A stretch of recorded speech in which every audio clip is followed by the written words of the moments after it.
लोकसभा चुनाव के नतीजों से पहले पीएम मोदी की हाई लेवल बैठक में अमित शाह, जेपी नड्डा मौजूद रहे। चुनाव नतीजों को लेकर किया गया मंथन।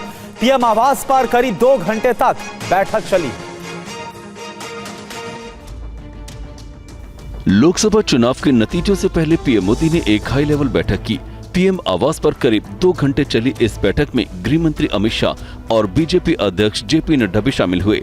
इस दौरान आगे की तैयारियों को लेकर मंथन किया गया। वहीं अपने तीसरे कार्यकाल के लिए पीएम मोदी ने 100 दिन का एजेंडा तय करने पर काम शुरू कर दिया है। प्रधानमंत्री ने एक बैठक कर देश में गर्मी से बने हालात और मानसून की शुरुआत की तैयारियों की समीक्षा की। इसी बैठक में पूर्वोत्तर राज्यों में चक्रवाती तूफान रेमल के बाद के हालात की समीक्षा भी की गई। और एग्जिट पोल के आंकड़ों को देखकर कांग्रेस और अन्य विपक्षी दल बिफर पड़े हैं। एग्जिट पोल को कांग्रेस नेता राहुल गांधी ने काल्पनिक करार दिया है।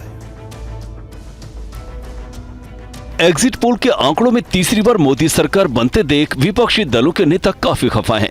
कांग्रेस नेता राहुल गांधी ने एग्जिट पोल को पीएम का फैंटेसी पोल बताया है।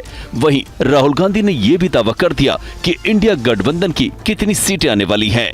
ये मोदी जी का पोल है, फैंटेसी पोल है उनका। Thank you. कितनी सीटें आ रही हैं आपके हिसाब से? सिद्धू मूसेवाला का सॉन्ग सुना आपने?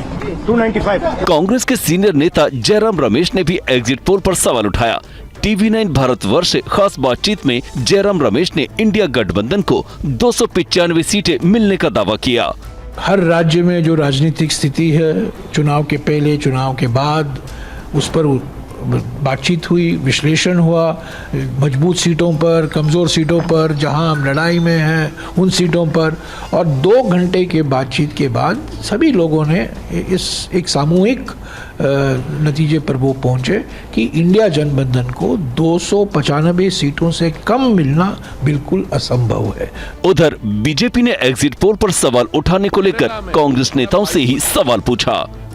और अगर आप देख लीजिए तो अपने आप में भारतीय जनता पार्टी दक्षिण राज्यों में मिला के सिंगल लार्जेस्ट पार्टी बनने जा रही है। पहले हमारे बारे कहा जाता था कि बीजेपी नॉर्थ इंडियन पार्टी है, बनियों की, ब्राह्मणों की पार्टी। अब पैन इंडिया पार्टी है। साउथ में भी उसकी प्रेजेंस है, ईस्ट में जबरदस्त शोइंग है, वेस्ट में है, नॉर्थ में। तो ये आंकड़े जो हैं ये इधर एग्जिट पोल को लेकर नेताओं की जुबानी जंग जारी है। एग्जिट पोल को फैंटेसी पोल बताने के बाद राहुल गांधी और विपक्ष पर बीजेपी हमलावर।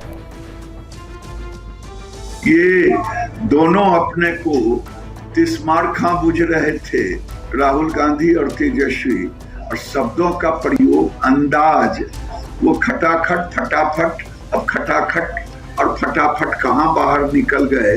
एक विदेश भागेंगे, एक तो कह ही दिया था कि लालू जी किसी मस्जिद में जाकर के फिर नमाज पढ़े। लोग दिन में सपने देखते हैं, उस पर कोई पाबंदी नहीं है। कांग्रेस की हालत इसीलिए हुई है और आगे और होगी क्योंकि दिन में सपना देखना इन्होंने बंद नहीं किया है। जमीन पर काम करें, जनता का विश्वास जीतें, खाली मोदी जी की आलोचना और गाली गलौज बंद करें। उन्होंने एक फर्जी आंकड़ा बनाया।